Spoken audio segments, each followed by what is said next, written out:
বিশ্বনবীর হৃদয়টা বড় ভাঙা, কলিজার টুকরা স্ত্রী খাদিজা নাই, যাকে সবচেয়ে ভালোবাসতেন, সবচেয়ে প্যার করতেন, যাকে মাহাব্বাত করতেন। এবং সাইয়েদাতুনা খাদিজার জন্য বিশ্বনবী মা আয়েশাকে ধমকও দিয়েছেন। সাইয়েদাতুনা খাদিজার কথা যখন বিশ্বনবী বলে বেড়ায় মা আয়েশার কাছে, খাদিজার কথা বললে মা আয়েশা বলতেন, ও নবী, কোন জাহিলি যুগে এক বুড়ি মহিলার সাথে আপনার বিয়ে হয়েছিল, মরে গিয়েছে, কবরে শুয়ে আছে। ওই মহিলার পরে কত সুন্দরী সুন্দরী নারীরা আমরা আপনার ঘরে আসলাম, তারপর ওই বুড়ির কথা আমাদেরকে বলেন কেন, ওই বুড়ির কথা শোনান কেন? বিশ্বনবী রেগে গেলেন। সাইয়েদাতুনা খাদিজাকে বুড়ি বলার কারণে বিশ্বনবী মা আয়েশার চোয়ালটা এইভাবে চেপে ধরেছে। কোনদিন স্ত্রীর গায়ে হাত তোলেননি, শুধু এই একবার খাদিজাকে বুড়ি বলার কারণে মা আয়েশার থুতনি চেপে ধরেছিলেন। আল্লাহু আকবার। আবার বিশ্বনবী বলতেন, রুজিক তো হুব্বাহা, খাদিজার ভালোবাসা আল্লাহ আমার হৃদয়ে ঢুকিয়ে দিয়েছে। আবার বিশ্বনবী দোয়া করলে বলতেন, ও আল্লাহ, ওই কিয়ামতের ময়দানে যেদিন বন্ধু বন্ধুরে চিনবে না, বাবা ছেলেরে চিনবে না, মা তার মেয়েরে চিনবে না, পীর সাহেব মুরিদরে চিনবে না, মুরিদ পীর সাহেবরে চিনবে না, ওই কঠিন দিনে যেন আমি আমার কলিজার টুকরা খাদিজারে ভুলে না যাই, ওই কঠিন দিনে আমি যেন আমার খাদিজারে চিনতে পারি। সুবহানাল্লাহ। তার মানে ভালোবাসা বেশি না কম?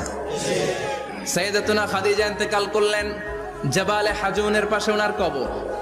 যারা হজ উমরা করতে গিয়েছেন দেখেছেন না, মক্কা একটা কবর আছে, এটা মাকবারাতুল মা'লা, মা'লা, কিন্তু এটারে বাংলাদেশিরা বলে জান্নাতুল মুআল্লা বলবেন না, কারণ এই কবরস্থানে অনেক কাফির মুশরিকেরও কবর আছে, তো ওদের কবরস্থান কি জান্নাত হতে পারে?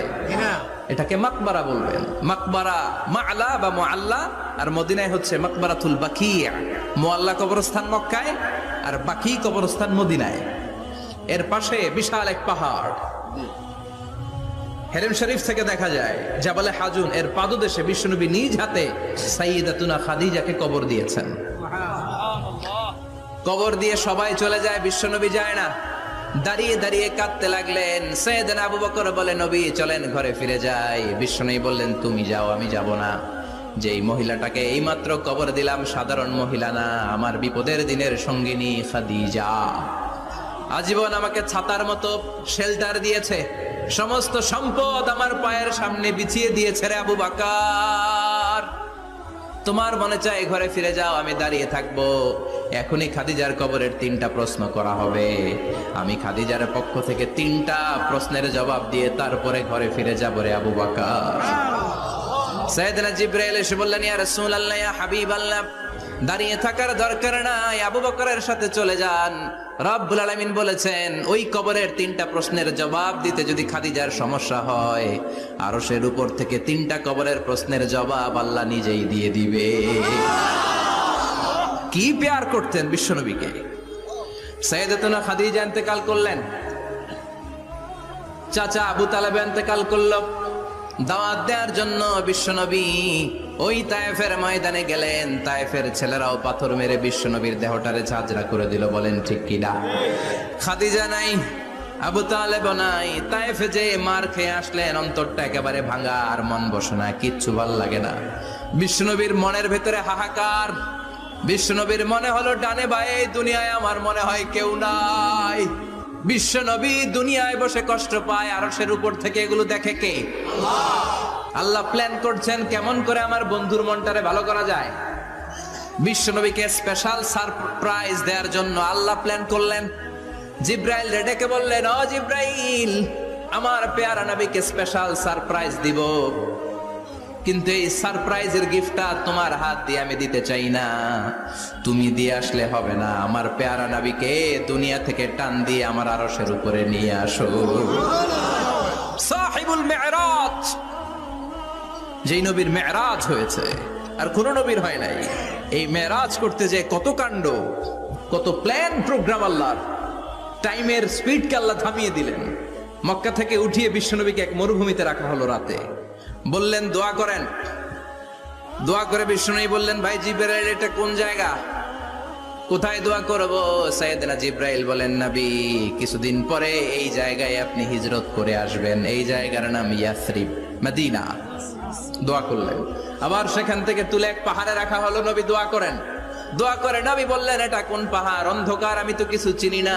সাইয়েদনা জিব্রাইল বললেন, নবী এটা সাধারণ পাহাড় নয়, এই পাহাড়ের কথা আল্লাহ কোরআনে বলেছেন, এই পাহাড়ের কসম আল্লাহ কোরআনে খেয়েছেন।